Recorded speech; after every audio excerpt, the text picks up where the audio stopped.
നമസ്കാരം. യുദ്ധമുഖത്തെന്ന് പറയുന്ന വാർത്തകളൊന്നും അത്ര ശുഭ വാർത്തകളല്ല. ട്രംപും ഇസ്രായേലും ഏകദേശം മൂഞ്ചിയ മട്ടാണ്.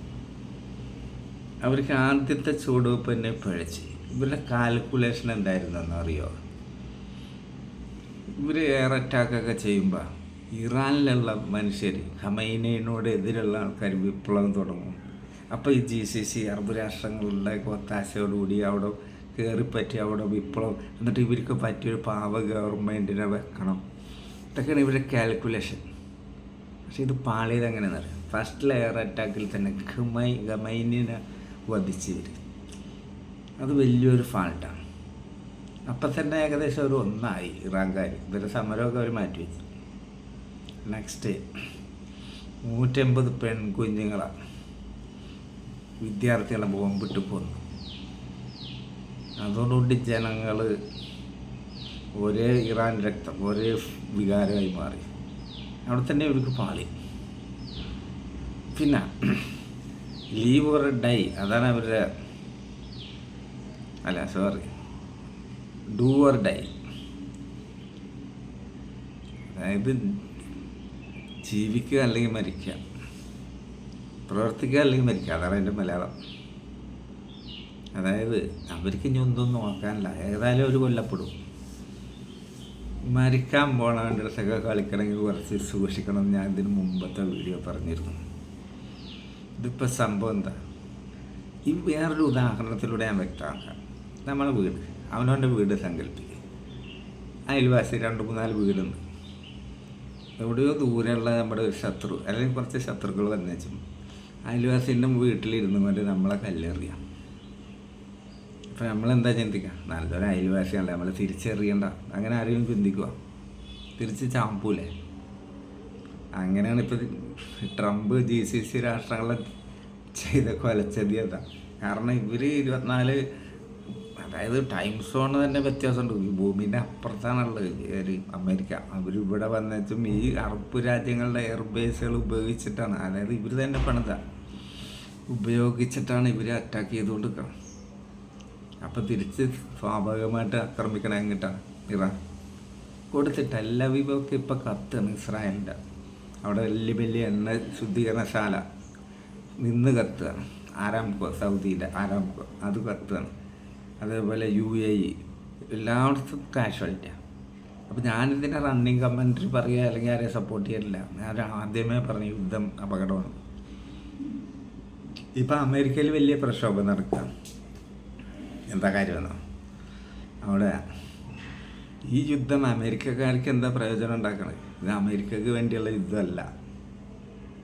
ഇത് വെറുതെ ആവശ്യമില്ലാണ്ട് പോയി കൈയിട്ടാണ്.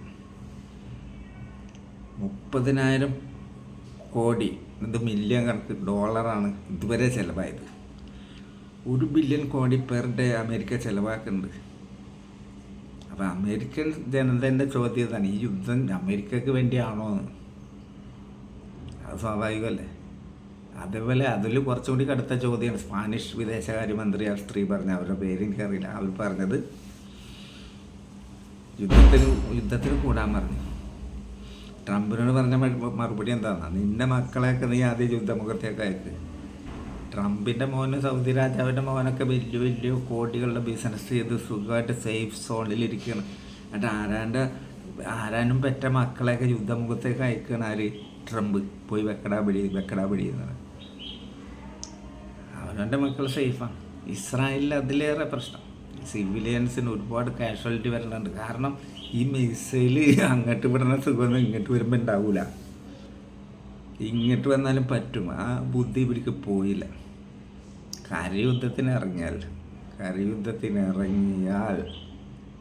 അതോടുകൂടി അമേരിക്കയിൽ നിന്ന് ട്രംപിനെ അമേരിക്കക്കാരനെ ഓടിച്ചോളൂ. അതിനും വേണ്ട ഭീമാകാരമായിട്ടുള്ള കാഷ്വാലിറ്റി ഉണ്ടാവും. അവരുടെ ഹോം ഗ്രൗണ്ടാണത്. അങ്ങനെ ഒരുപാട് പ്രശ്നത്തിൻ്റെ നടുവിലാണ്. ഇപ്പം അവർ പറഞ്ഞേ ഏകദേശം നമ്മൾ തീർക്കാണ് യുദ്ധമെന്ന്. ഈ ഇറാൻ പറഞ്ഞത് എന്താ, തുടങ്ങിയത് നിങ്ങളല്ലേ, ഇനി എപ്പോഴാണ് നിർത്തേണ്ടതെന്ന് ഞങ്ങൾ തീരുമാനിക്കാമെന്ന്. ഹോർമോസ് കടലെടുക്കൽ ഇപ്പോഴത്തെ ലേറ്റസ്റ്റ് വാർത്ത എന്താ, ഇറാൻ്റെ അതായത് അമേരിക്ക ഇസ്രായേലോട്ട് നയതന്ത്ര ബന്ധം ഉപേക്ഷിച്ചാൽ നിങ്ങൾക്ക് ഇതിൽ സ്മൂത്തായിട്ട് പോവാം. അവിടെ നിന്ന് കയറി ഇവർക്ക് ഒന്നും ചെയ്യാൻ പറ്റില്ല. ആ കടലെടുക്ക് അവരുടെ കയ്യിലാണ് ഇപ്പോഴും. അവരെ ഒരു നാട്ടിലുള്ള എല്ലാവരും കൊന്നു കളയാൻ പറ്റുമോ? അതൊന്നും നടക്കണ കാര്യമല്ല. ഇതിപ്പോൾ സത്യം പറഞ്ഞാൽ ഗോൾ അടിച്ചുകൊണ്ട് ഇപ്പോൾ ഇറാനാണ്. പക്ഷെ ആ എല്ലാ ഭാഗത്തുനിന്ന് ചിന്തിച്ചാൽ യുദ്ധം നല്ലതൊന്നുമല്ല. കുറച്ച് മുന്നേ കുറച്ച് അവന്മാരിങ്ങനെ ഇറാൻ അങ്ങനെ ചെയ്തു പേപ്പട്ടിനെ കൊന്ന്, അതിനേലും വലിയ പേപ്പട്ടികളല്ല ഇത് ഇപ്പുറത്തെ സൈഡിൽ നിന്ന് കൺട്രോൾ ചെയ്യുന്നത്. മരിക്കണത് ആരാ? സാധാരണ മനുഷ്യർ. ഈ പേപ്പട്ടികൾക്കൊന്നും ഒരു പോറലേൽക്കില്ല. യുദ്ധം അത് പന്ത് കളിക്ക് കൈയടിക്കണമല്ലേ? ഇസ്രായേൽ അവിടെ കൊടുത്ത്, ഇസ്രായേൽ ഇവിടെ കൊടുത്ത്, അമേരിക്ക ഇറാൻ്റെ തലക്കടിച്ച് ഇപ്പോൾ മൂഞ്ചിയില്ലേ? മൂഞ്ചും. അറബ് രാജ്യങ്ങളിലൊക്കെ ഇരുന്ന് ഇപ്പോൾ അവിടെയൊക്കെ ജോലിയുള്ള ആൾക്കാരുടെ വീട്ടിലൊക്കെ ഇപ്പോൾ ബേജാറാണ്. എന്ത് സംഭവിക്കാവുന്ന സിറ്റുവേഷൻ ഇപ്പോഴും അവിടെ ഉണ്ട്. അവിടെ സമാധാനമൊന്നും വന്നിട്ടില്ല. വെള്ളക്കൊടി ആരും പാറിച്ചിട്ടില്ല.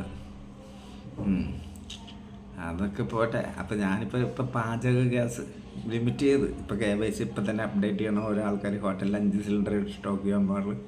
പിടി വീണ് 10 ദിവസത്തോളമായിട്ടുള്ള യുദ്ധം വന്നിട്ട് ഇതങ്ങനെ മുന്നോട്ട് പോയാൽ കേൾക്കണം മക്കളെ.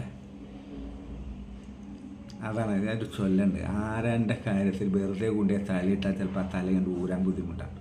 അതാ ഇപ്പോൾ ട്രംപിളിനെ പറ്റി കണ്ടവരുടെ മക്കളോട് യുദ്ധത്തിന് പറഞ്ഞാൽ ഇവൻ്റെ മക്കളൊക്കെ സേഫാണ്.